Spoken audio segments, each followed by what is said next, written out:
আজকে আপনাদেরকে এখানে আহ্বান করেছি একটা বিষয় অবগত করার জন্য।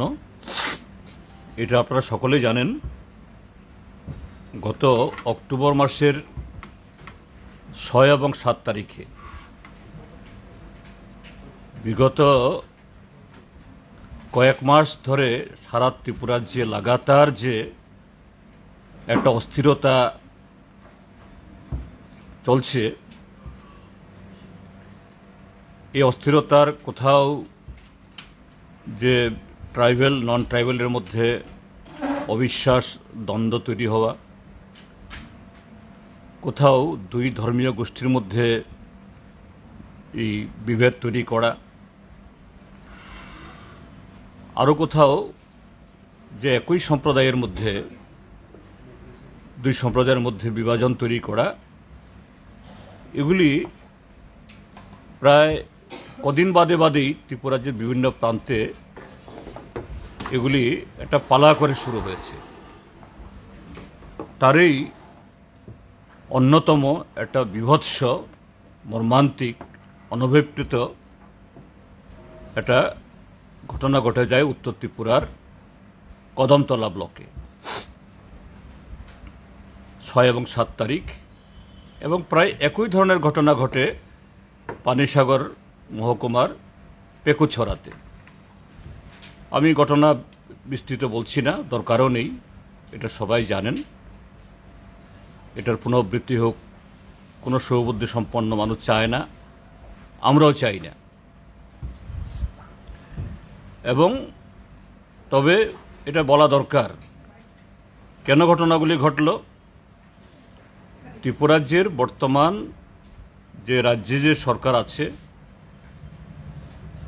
তাদের যে জনবিরোধী কার্যকলাপ, প্রতিশ্রুতি খিলাফ, আরও নানা কারণে যত দিন যাচ্ছে বর্তমান শাসক জোট বা শাসক গোষ্ঠী তারা জনবিচ্ছিন্ন হচ্ছে। এই জনবিচ্ছিন্নতা থেকে নিজেদেরকে আড়াল করার জন্য এবং সেই আড়ালে থেকে কিভাবে একটা ছোট্ট গোষ্ঠী উপরতলায়, মাঝারি স্তরে এবং নিচু স্তরে অনৈতিকভাবে নানা রকম করে খাচ্ছে, রাতারাতি লাখ কোটিপতি হয়ে যাচ্ছে, অথচ সর্বস্তরের অংশের মানুষ সর্বশান্ত। এই ক্ষোভ থেকে নিজেদেরকে আড়াল করার জন্য এবং জনবিক্ষোভ যাতে এটাকে কিছুটা হলেও সাময়িকের জন্য হলেও এটাকে দমন করা যায়, জনগণকে বিচ্ছিন্ন রেখে, এইভাবে বিভাজিত রেখে, তারই অঙ্গ। এতে কদমতলা ব্লকে সেখানকার সমস্ত অংশের কি ধর্মীয় কি সম্প্রদায় সাধারণ মানুষের প্রভূত ক্ষতি হয়েছে। প্রত্যক্ষভাবে না হলেও পরোক্ষভাবে গোটা উত্তর জেলায় বেশ কদিন ধরে আইন শৃঙ্খলার অবনতি, বাজারহাট ঠিকঠাক চলেনি, এমনকি দুর্গাপূজার যে মরশুম আনন্দের বা উৎসবের, এটাও ব্যাহত হয়েছে। তার আজ আমাদের রাজ্যের অন্য প্রান্ত লেগেছে।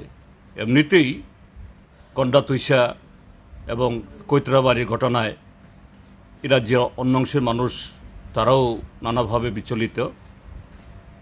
এটা তার সাথে সেই ঘটনাটা আরও সংযুক্ত হয়েছে। গন্ডাতুইশা এবং কৈতরাবাড়ির ক্ষেত্রে আপনারা দেখেছেন, এই জাতীয় ঘটনা হলে পরে বিভিন্ন রাজনৈতিক দল, সামাজিক সংস্থা বা সেরকম ব্যক্তিত্বরা এলাকা সফর করে যাতে ক্ষতিগ্রস্ত মানুষ, বিপর্যস্ত মানুষ, তাদেরকে আশ্বস্ত করা যায়, তাদের কাছে ত্রাণ পৌঁছানো যায়, এবং যারা এই সমস্ত ঘটনার পেছনে ক্রীড়নক, তাদের বিরুদ্ধে জনমত তৈরি করা যায়।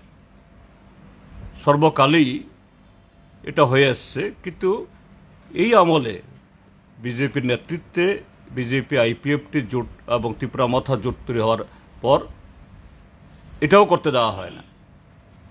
163 ধারা বলবতের নামে জনপ্রতিনিধিদেরকেও ঢুকতে দেয় না তার এলাকাতে। যাই হোক, যে সেই 6 এবং 7 জুন এই অক্টোবর হয়েছে, তারপর 15 অক্টোবর পেকুছড়াতে, তার অনেক দিন বাদে, প্রায় 1 মাস বাদে, গত 8 তারিখে, এই মাসের 8 তারিখ নভেম্বরের, পুলিশ জানালো আমাদেরকে যে এখন আপনারা আসতে পারেন। আমরা গেছি। আমাদের রাজ্যের প্রাক্তন মুখ্যমন্ত্রী তথা আমাদের পার্টির পলিট ব্যুরো সদস্য কমরেড মানিক সরকারের নেতৃত্বে আমি, কমরেড মানিক দে, কমরেড পবিত্র কর, আমাদের সেই কদমতলার বিধায়ক কমরেড ইসলাম উদ্দিন, তারপর আরও সেখানকার নেতৃত্ব, শৈলেন্দ্রনাথ আমাদের এমএলএ, বিজিতা নাথ প্রাক্তন মন্ত্রী, আমরা গেছি। গোটা এলাকা প্রায় সমস্ত ক্ষতিগ্রস্ত বাড়ি বাড়িতে গেছি। আমি বিস্তৃত বলছি না, এখানে সবটাই আছে। এবং আমাদের পরিদর্শনের পর আমরা যা দেখেছি, যা উপলব্ধি করেছি, যে মর্মন্তুদ চিত্র আমরা প্রত্যক্ষ করেছি, সেখানে তাদের সে ক্ষতিপূরণ তো সবটা কখনোই সম্ভব না, কিন্তু এই পরিবারগুলো যাতে আবার সিট দ্বারা সোজা করে দাঁড়াতে পারে, পরিবারগুলো সচল হতে পারে। যে পরিবারের একজন খুন হয়ে গেল, সেই পরিবারটা যাতে বাঁচতে পারে। যারা এখনো আহত হয়ে হসপিটালে কাতরাচ্ছে, যাদের চিকিৎসা দরকার, তারা যাতে সুচিকিৎসা পায়, সবটা মিলিয়ে আমরা আজকে মুখ্যমন্ত্রীর কাছে গেছি, আমরা 3 জন, এবং তার কাছে সবটা উল্লেখ আমরা করেছি। মুখ্যমন্ত্রীর সাথে খুব সৌহার্দ্যপূর্ণভাবে আমাদের আলোচনা হয়েছে। সেই ঘটনা যেদিন হয় সেদিনও বার কয়েক মুখ্যমন্ত্রীর সাথে পরবর্তী সময়ে তো আমাদের হয়েছিল। আমাদের বিধায়ক সাহেব সেখানকার তিনিও বলেছেন, পার্টির নেতৃত্ব বলেছেন। আজকেও আবার আমাদের আলোচনা হলো। মুখ্যমন্ত্রী সাহেব আমাদেরকে জিজ্ঞেস করলেন যে এই ঘটনার পেছনে কি কারণ মনে হয়। আমরা বলেছি যে হ্যাঁ, ঘটনাটা সূত্রপাত একটা চাঁদা তোলা নিয়ে। তো এরকম চাঁদা তোলা তো একটু অন্য সময়তে হয়, কম বেশি টকজগ হয়, কিন্তু এটাকে কেন্দ্র করে এরকম হয়ে গেল কেন? আমরা বলেছি যদি বৃষ্টির সময় বর্ষাকালে খড়ের গাদাতে যদি আপনি পেট্রোল দিলে আগুনও দেন, সঙ্গে সঙ্গে জ্বলবে না। হ্যাঁ, জ্বলবে, কিন্তু শুষ্ক বাতাবরণে, শুখা মরশুমে যদি এটা স্ফুলিঙ্গ যদি হয়, খড়ের গাদা দাও দাও করে এটা গোটা এলাকা জ্বালিয়ে দেয়। আজকে ত্রিপুরাজ্যের মধ্যে বিভিন্ন কারণে শুখা মরশুমে খড়ের গাদা যেরকম শুকিয়ে একেবারে কি বলে কাঠ হয়ে আছে, সেই সময় এরকম স্ফুলিঙ্গ যেখান থেকে আসুক, যেভাবে তৈরি হোক, তা দাবানল তৈরি করে। ত্রিপুরাজ্যে সাম্প্রদায়িক শক্তি এবং দুর্ভাগ্যের শাসক দলের বদান্যতায়, এবং আমরা বলেছি একজন মন্ত্রীর নাম, আমি এখানে বলছি না, না বললেও সবাই বুঝবেন যারা দর্শকরাও শুনছেন। লাগাতার সাম্প্রদায়িক বিষ ছড়িয়ে যাচ্ছে, এবং সর্বশেষ সেদিন একজন বহিরাজ্যের একজন যুবক ফেরিওয়ালা নিজে গাড়িতে বসে থেকে নির্দেশ দিয়ে তাকে প্রচণ্ডভাবে আহত করেছে।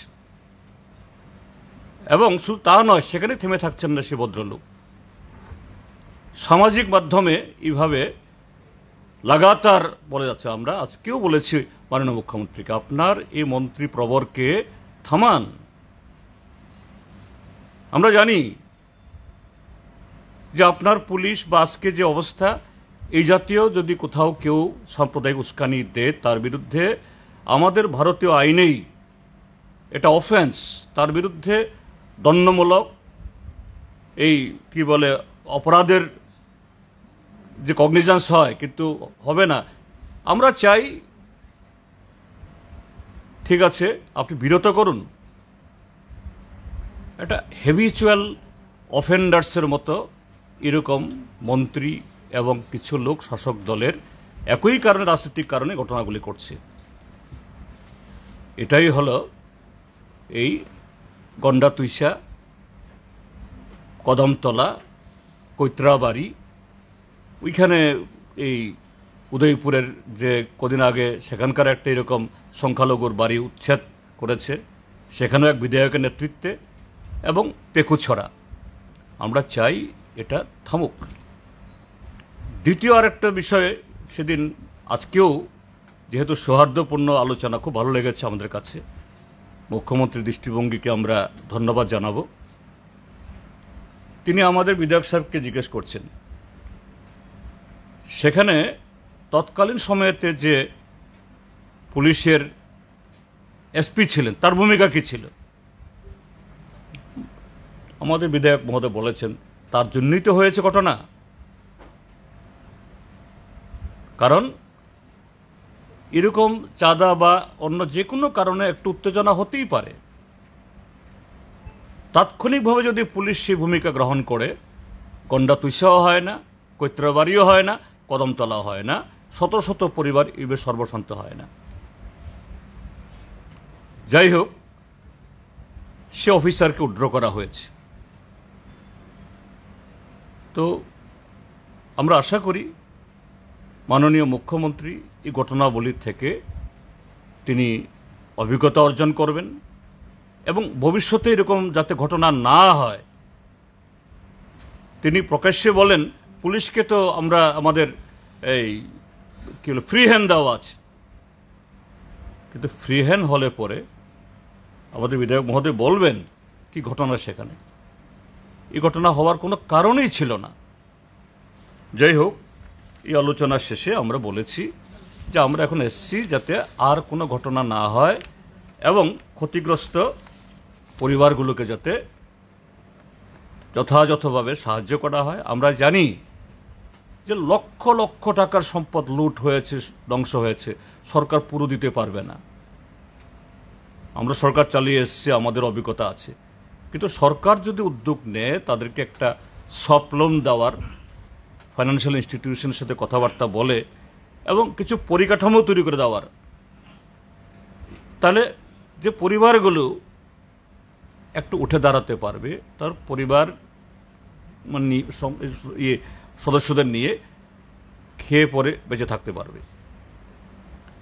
তো এই ডেপুটেশন দিয়ে এসেছি, এটাই আপনাদের কাছে বক্তব্য রাখার।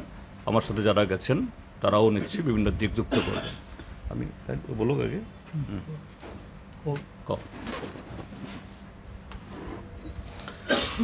সাংবাদিক বন্ধুদের নমস্কার। কদমতলা গত 6 অক্টোবর এবং 7 তারিখের যে ঘটনা, আপনারা সবাই মোটামুটি অবগত আছেন।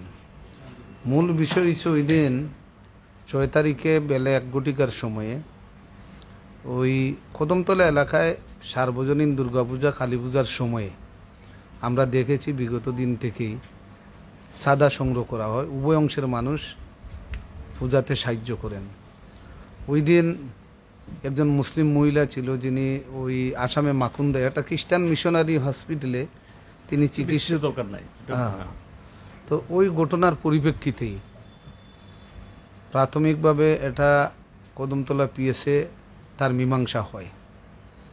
এরপরে এখান থেকে আবার একটু উত্তেজনা চড়ায়। বাজারের মধ্যে ধর্মীয় সংখ্যালঘু অংশের যুবকরা রাস্তা অবরোধ করেন। পরবর্তী সময় কদমতলা পিএসএর ওসি সাহেবের উদ্যোগে আবার থানাতে বিষয়টা নিয়ে আলোচনা হয়। আলোচনার পরিপ্রেক্ষিতেই প্রায় মীমাংসা হওয়ার পথে। এরপরে ওই বিকাল 5টা পর্যন্ত বিক্ষিপ্ত উভয় দিকে 1-2টা ঘটনা ঘটে, তারপর সবাই বাড়ি ঘরে চলে যান। তো সন্ধ্যার পরে ওই ঘটনাটারে কেন্দ্র করে একটা জনগোষ্ঠীর থেকে মিছিল করে একটু উত্তেজনা ছড়ায়, তাও নিরসন হয়ে যায়। কিন্তু রাত্র 8টার সময় এটা অপপ্রচার করে ওই কদমতলা বাজার এলাকার মধ্যে ওই ধর্মীয় সংখ্যালঘু অংশের কিছু লোক বাজারে আসেন। তো আমরা যে বিষয়টা লক্ষ্য করলাম, তো বাজার এলাকার মধ্যে পুলিশ প্রশাসনের তরফ থেকে বিএসএফ, সিআরপিএফ, টিএচআর প্রচুর ছিল, কিন্তু সবাই ওই সময়ে বাজার থেকে সরিয়ে তাদেরকে মাঠে নেওয়া হলো এবং বাজারের মধ্যে ভাঙচুর, কিছু লুটপাট হলো। পরবর্তী সময়ে পুলিশ প্রশাসনের উদ্যোগে ওই ফায়ারিং হয়, লাঠিচার্জ হয়, একটা লোক নিহত হলো, 2-3 জন আহত হলেন। এর পরের দিন 7 তারিখের ঘটনা আপনারা সবাই জানেন। তো এখানে প্রচুর প্রায় 166টার মতো দোকান লুটপাট হয়েছে। এবং যেটা লক্ষণীয়, আমাদের রাজ্যের পুলিশ প্রশাসনের উত্তর জেলার যিনি মাননীয় পুলিশ আধিকারিক ছিলেন, এসপি মহোদয়, উনি কদমতলা থানাতেই উপস্থিত ছিলেন। ওনার উপস্থিতিতে এই ঘটনাগুলি ঘটলো। তো কদমতলাতে আমরা দেখেছি আমাদের পূর্বপুরুষ থেকে উভয় অংশের মানুষ আমরা বসবাস করে আসছি, এ ধরনের ঘটনা ঘটেনি। এটা দুঃখজনক ঘটনা, এটা নিন্দা জানানোর কোনো ভাষা নাই। কিন্তু এই সময়ের মধ্যে যারা ক্ষতিগ্রস্ত হয়েছেন, প্রচুর ক্ষতি, তাদের দোকানঘর এবং সমস্ত সম্পত্তি, দোকানের মধ্যে যে সমস্ত জিনিস ছিল সমস্ত লুট হয়ে গেছে। এই যারা ক্ষতিগ্রস্ত হলেন, আজকে প্রায় 1.5 মাস হয়ে গেল, রাজ্য সরকারের তরফ থেকে আমরা দেখেছি কদমতলা বিডিও সাহেবের উদ্যোগে, রেভিনিউ ডিপার্টমেন্টের দপ্তরের যারা অফিসার তাদের উদ্যোগে আবার সার্ভেও হয়েছে, কিন্তু মাত্র 20 জন, এখন পর্যন্ত মাত্র 20 জন পেয়েছেন 5,000 টাকা করে। তো যেটা ক্ষতি হয়েছে, সব ক্ষতি তো রাজ্য সরকারের তরফ থেকে দেওয়া সম্ভব নয়। কিন্তু আমরা আজকেও মাননীয় মুখ্যমন্ত্রী সাহেবকে আমরা বলেছি খুব দ্রুত গতিতে যাতে এই যারা ক্ষতিগ্রস্ত হয়েছেন তাদেরকে খুব তাড়াতাড়ি যাতে তাদের সাহায্য, যারা ক্ষতিগ্রস্ত হয়েছেন তাদেরকে যাতে সাহায্য খুব দ্রুত গতিতে দেওয়া হয়। এবং আমাদের কদমতলা এলাকার মধ্যে, যেটা এই এলাকার মধ্যে এখনও সাধারণ মানুষের মধ্যে আস্থা ফিরিয়ে আনার জন্য রাজ্য সরকারের তরফ থেকে অন্ততপক্ষে রাজ্যের মাননীয় মুখ্যমন্ত্রীকেও আমরা বলেছি, ওনার উপস্থিতিতে উভয় অংশের শুভ বুদ্ধি সম্পন্ন যে মানুষ রয়েছেন তাদের উপস্থিতিতে কদমতলাতে একটা প্রশাসনিক মিটিং করা যায় কিনা। যদি উনি এই মিটিংটা করেন, উদ্যোগ নেন, তাহলে উভয় অংশের মানুষের মধ্যে মোটামুটি আস্থা ফিরে আসবে। এটাই আমার মূল বক্তব্য।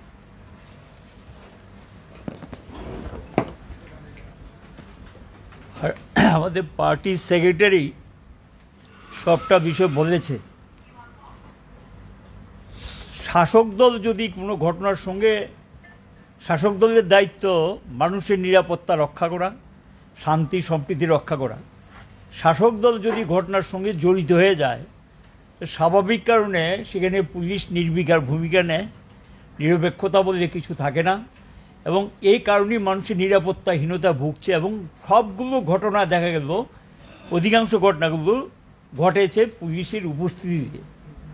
এগুলো আমরা মুখ্যমন্ত্রী মহোদয়ের দৃষ্টিতে নিয়েছি, উনি শুনেছেন, এবং ঘটনা তো অস্বীকার করার কোনো সুযোগ নেই, এগুলো তো মানুষের চোখের সামনে ঘটেছে।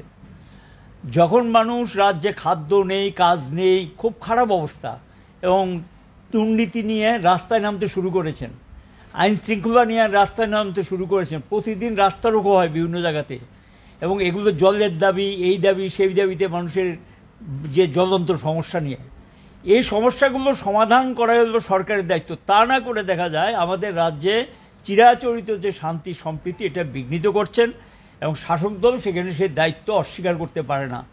আমরা বলেছি যে সম্প্রীতি রক্ষার জন্য এগিয়ে আসতে হবে, সরকারকে সদর্থক ভূমিকা নিতে হবে।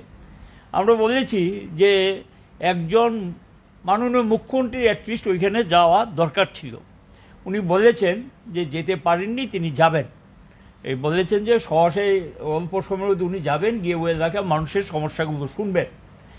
আমরা চোখে দেখার পর বুঝতে পেরেছি ঘটনা গভীরতা কত বেশি। একটা বাজারের, আরে এ তো দেখেছি আমি, আমার মনে পড়ে 80 সালের দাঙ্গার সময় বাইরে থেকে গিয়ে আগে গাড়ি ভর্তি করতেন মানুষের জিনিসপত্র লুট করে, তারপর আগুন দিতেন। এখানেও আমি দেখলাম ঘটনার ট্রেন্ড, বাড়িঘর থেকে আগে লুট করেছেন, গাড়িতে মাল বোঝাই করেছেন, তারপর আগুন দিয়েছেন। দোকানের মধ্যে সব দোকান না, লুটপাট, মোবাইলের দোকান, দামি জিনিসপত্র, টিভির দোকান, ফ্রিজের দোকান, এই জাতীয় সরঞ্জামগুলো গাড়িতে বোঝাই করে তারপর সেই দোকানগুলো পুড়িয়ে দিয়েছেন এবং ভাঙচুর করেছেন। বেশ কয়েকজন ইনজুর্ড হয়েছে, চিকিৎসার ব্যাপারে কোনো খোঁজ খবর নেই। আমরা বলেছি এবং আমাদের সেক্রেটারিও বলেছে যে সরকারের থেকে যিনি মারা গেছে, যে পরিবারটা, আমরা বলছি পুলিশে গুলিতে মারা গেছে, এবং সেখানে গিয়ে ওই পরিবারের একজনকে সরকারি চাকরি দিতে হবে। তিনি বলেছেন যে বিষয়টা বিবেচনাধীন, দেখবেন, তাই তো বলেছে, বিবেচনাধীন তিনি দেখবেন, একটা দরখাস্ত পাঠিয়ে দেওয়ার জন্য বিধায়ক মহোদয়কে বলেছেন। আমরা বলেছি যারা ইনজুর্ড এখনও বাড়িতে কাতরাচ্ছে, পয়সা নেই চিকিৎসার, তাদের সমস্ত, যারা ইনজুর্ড মানে আহত যারা হয়েছে, তাদের চিকিৎসার সমস্ত দায়িত্ব সরকারকে গ্রহণ করতে হবে। তৃতীয়, আমরা বলেছি যে সমস্ত বাড়িঘর পুড়ে গেছে, দোকানপাট ক্ষতিগ্রস্ত হয়েছে, পুড়িয়ে দিয়েছে, এগুলোকে সরকার থেকে আর্থিক সহায়তা দিতে হবে। তারপরে সফট লোনের কথা বলেছে আমাদের সেক্রেটারি, সফট লোন দিতে হবে, এবং ওই এলাকায় বিশেষ করে যারা নিরাপত্তা ব্যবস্থা আছে সেই নিরাপত্তা ব্যবস্থাটাকে দেখা, আর এই ঘটনার সঙ্গে যারা প্রত্যক্ষ এবং পরোক্ষভাবে যুক্ত এদেরকে চিহ্নিত করা এবং তাদের বিরুদ্ধে আইনানুগ ব্যবস্থা নেওয়ার জন্য দাবি আমরা জানিয়েছি। এবং ওই এলাকার শান্তি সম্প্রীতি রক্ষা করার জন্য সরকারি যে এখন পুলিশের যে ব্যবস্থাপনাটা আছে, সম্প্রীতি ফিরে না আসা পর্যন্ত এটাকে রাখতে হবে যাতে উইথড্র না করা হয়। এবং এখনও কিছু মানুষ বাড়িঘর ছাড়া আছেন, সেই মানুষগুলো যাতে বাড়িঘরে ফিরে আসতে পারে তার জন্য সেখানে সরকার সদর্থক ভূমিকা নিক এবং প্রয়োজন উদ্যোগ নিক, এটা আমরা বলেছি। আমরা 8 তারিখে ভিজিট করার পরেই আমরা চেষ্টা করেছিলাম মুখ্যমন্ত্রীর সঙ্গে দেখা করা যায় কিনা, তিনি রাজ্যের বাইরে ছিলেন। আমাদের পার্টির সেক্রেটারি যোগাযোগ করার পর আজকে সময় দিয়েছেন, সে অনুযায়ী আমরা দেখা করে কথা বলেছি। এবং এটা তো আপনারা জানেন যে আমাদের পার্টির সেক্রেটারি গিয়েছিলেন সেখানে কদমতলা মানুষের সঙ্গে মিলিত হওয়ার জন্য, কিন্তু 163 ধারার জন্য ধর্মনগর শহর থেকে ফিরে আসতে হয়েছে, দেখা করতে পারেননি। পরে 163 ধারা উইথড্র হওয়ার পর এই প্রতিনিধি দল আমরা গেলাম এবং বাজার কমিটি দারুণভাবে তারা আমাদেরকে সমস্ত কিছু দেখিয়েছেন, চিহ্নিত করেছেন।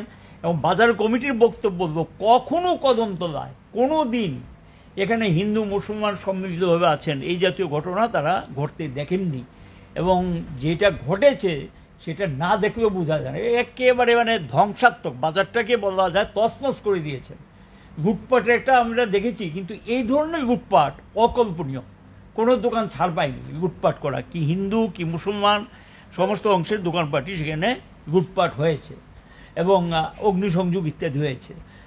এই সামগ্রিক এই ঘটনাগুলো যাতে এই রাজ্যে পরপর ঘটনা আপনারা দেখছেন, আর যাতে এই জাতীয় ঘটনার এই রাজ্যে পুনরাবৃত্তি না হয়, সরকারকে সেখানে সদর্থক ভূমিকা নিতে হবে, সাম্প্রদায়িক সম্প্রীতি যাতে রক্ষা করা যায়। এবং একটা চেষ্টা চলছে রাজ্যে সম্প্রীতি বিঘ্নিত করার, এবং উস্কানি দেওয়া হচ্ছে কোনো কোনো জায়গার থেকে এবং কোনো কোনো মহল থেকে। আর রাজ্যের মন্ত্রিসভা মন্ত্রীরা তো শপথ নিয়েছেন, তাদের তো দায়িত্ব আছে, এবং তারা দেখা যায় যে এইখানে গন্ডাছড়ার ঘটনাও আমরা লক্ষ্য করলাম, এখানে একজন বিধায়ক সম্পর্কে, এমডিসি সম্পর্কে সেখানকার মানুষ ওপেনলি বলছে তাদের ইনভলভমেন্ট ছিল।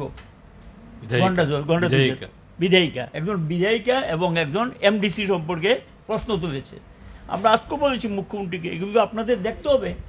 সেম লক্ষ্য করা গেল আপনার এই ধর্মনগরে আগের দিন এবং পরের দিন ঘটনাতে দেখা যায় জনপ্রতিনিধি এবং মন্ত্রীরা ধর্মনগরে অবস্থান করেছিলেন, এবং তাদের অবস্থায় দ্বিতীয় দিন ঘটনা কিন্তু সবচেয়ে বেশি ভয়ঙ্কর হয়েছে। দ্বিতীয় দিন প্রচুর বিএসএফ সিআরপিএফ পুলিশ থাকার পর সেখানে পুলিশকে ইনঅ্যাক্টিভ করে দিয়ে তারপর লুটপাটের কাজটা হয়েছে এবং অগ্নিসংযোগের কাজ হয়েছে। 7-8টা বাড়ি পুড়িয়ে দিয়েছেন আগুন দিয়ে, কদমতলা শহরের সময় বাড়িগুলিতে কোনো জিনিসপত্র বার করতে পারেননি। এই হলো কি অবস্থা। তো এই যে অবস্থা, এখন যদি মন্ত্রিসভার মন্ত্রীরা উপস্থিতিতে যদি এই ধরনের ঘটনা ঘটে, তারা পার্শ্ববর্তী এলাকায় দাঁড়িয়ে থাকে, যদি এখানে এই জাতীয় ঘটনা সংঘটিত, স্বাভাবিক কারণে মানুষের কাছে কী বার্তা যাচ্ছে, এবং মানুষের কাছে বার্তা যাচ্ছে যে বোধসম্ভবত তাদের একটা প্রত্যক্ষ সমর্থন আছে বা পরোক্ষ সমর্থন আছে এই ধরনের ঘটনা কী করে ঘটে, এবং সেখানে তাদের দায়িত্ব শান্তি রক্ষা করা সরকারের, সেখানে সেই ভূমিকাটা আমরা লক্ষ্য করছি না।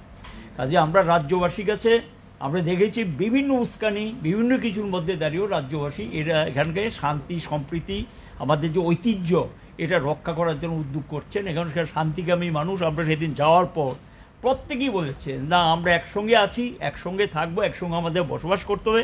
আমরাও তাদেরকে বলেছি সম্প্রীতি বজায় রাখুন, শান্তি বজায় রাখুন, আর দুষ্কৃতিকারীরা যাতে কোনো সুযোগ না নিতে পারে, গুজবে কান দেবেন না, এবং কোনো কিছুকে প্রশাসনের দৃষ্টিতে নিয়ে যান, এবং নিশ্চয়ই প্রশাসন সেখানে সদর্থক ভূমিকা নেওয়া উচিত।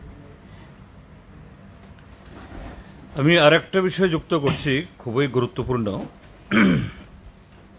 আপনাদের বিভিন্ন চ্যানেলে একটা মিনিট, আমি পেকুছড়া ঘটনাটা আশ্চর্যজনক ঘটনা, আপনার গেলে বুঝতে পারতেন।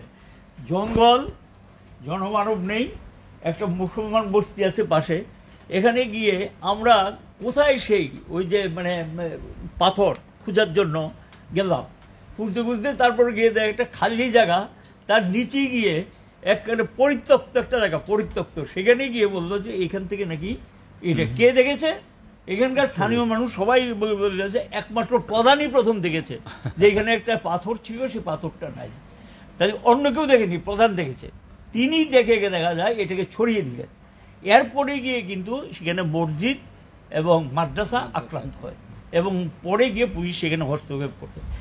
এই জাতীয় ঘটনাগুলো যদি, আমার প্রশ্ন হচ্ছে যদি সিরিয়া সেখানে থেকে থাকে, যদি কেউ নিয়ে থাকে, সেটাকে উদ্ধার করার দায়িত্ব প্রশাসনের, তাকে আবার পূজা অর্চনা করে বসিয়ে দেওয়ার দায়িত্ব সরকারের।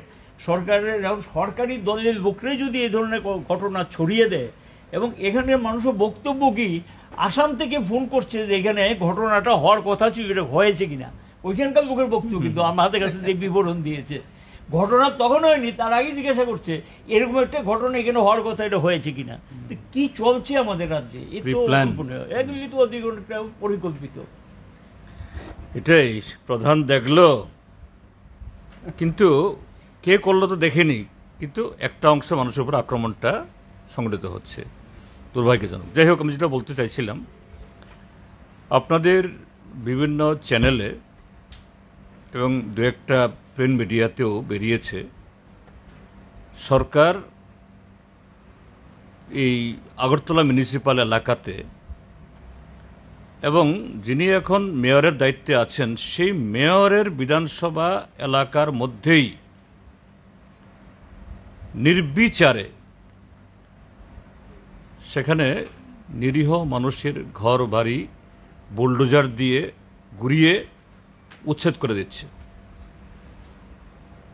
এখানে আমাদের যে বক্তব্য হলো, হ্যাঁ, এটা ধর্মনগর থেকে কৈলাসহর খোয়াই হয়ে যে জাতীয় সড়ক এসছে, এই জাতীয় সড়কের একটা করিডোর তৈরি করতে হবে, এটা গিয়ে দক্ষিণের সাথে যুক্ত হবে, দরকার, খুবই দরকার, এটা হোক, আমরা চাই।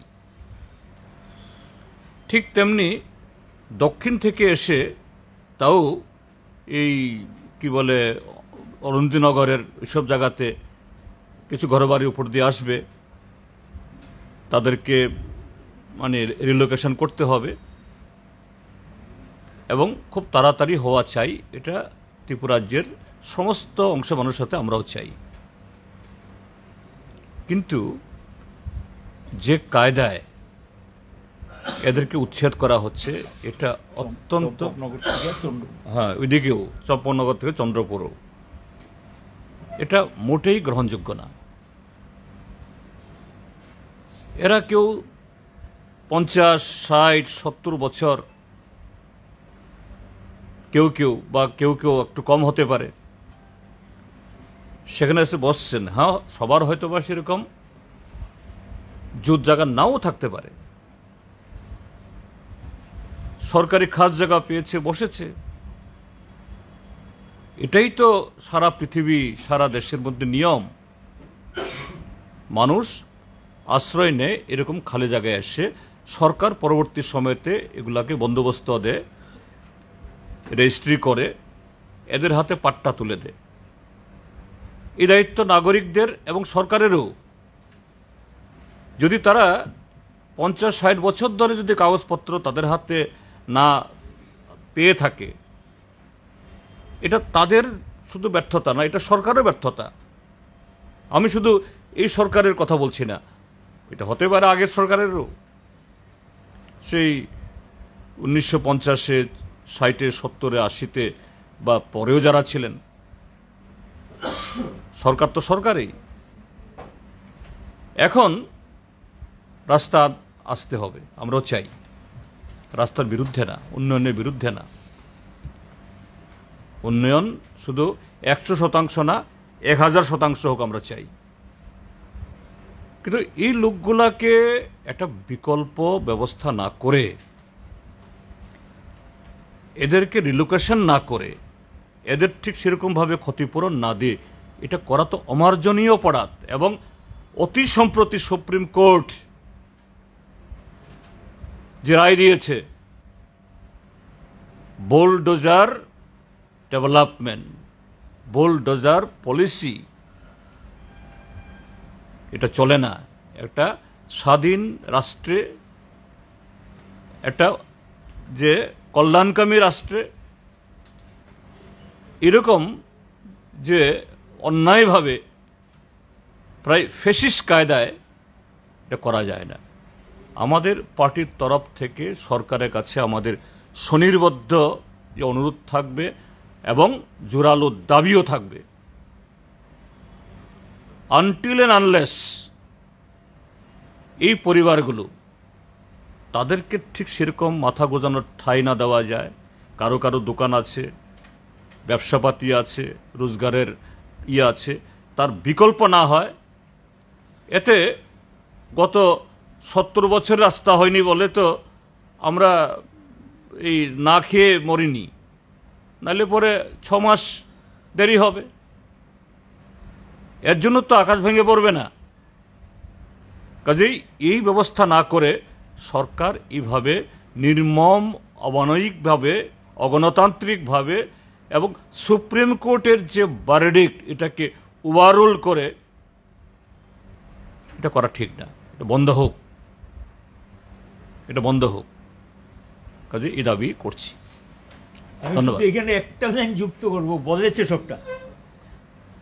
এই যে রেল লাইনটা হলো সাবরুম থেকে আগরতলা, আমরা তো সরকারি ছিলাম, জমি অধিগ্রহণ হয়েছে, মানুষের তো আমরা এই ধরনের জোর জবরি করিনি, বুঝিয়ে সুঝিয়ে তারপরে ব্যবস্থা করে এই রেল লাইন হয়েছে। দ্বিতীয় জাতীয় সড়ক বামফ্রন্ট সরকার, যে সাবরুমের জাতীয় সড়ক কিন্তু বামফ্রন্ট সরকারের সময় হয়েছে।